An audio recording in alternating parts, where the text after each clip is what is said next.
सोना चौधरी। जी sir. Good, very good. तुम unmarried हो?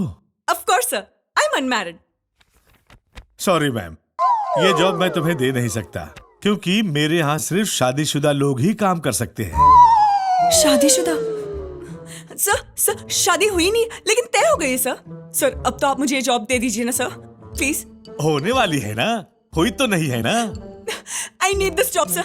वो मकान मालिक मुझे घर से बाहर निकाल देगा और सर मैं रोड पे आ जाऊंगी। सर मैं तो आपके बेटे की जैसी हूँ ना sir. Try to understand my problem sir. Sir please मुझे जॉब चाहिए sir, please okay please. Okay okay okay okay, please sit down, Okay. Sit down.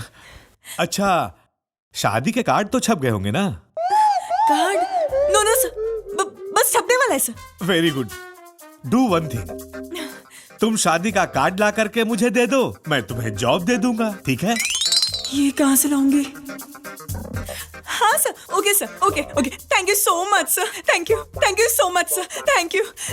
O ma'am, hello. शादी का कार्ड किसी का भी कहीं का भी मत ले आना। और सुन लो, शादी के कार्ड में लड़का लड़की के नाम के साथ फोटो भी होना चाहिए। फोटो भी चाहिए?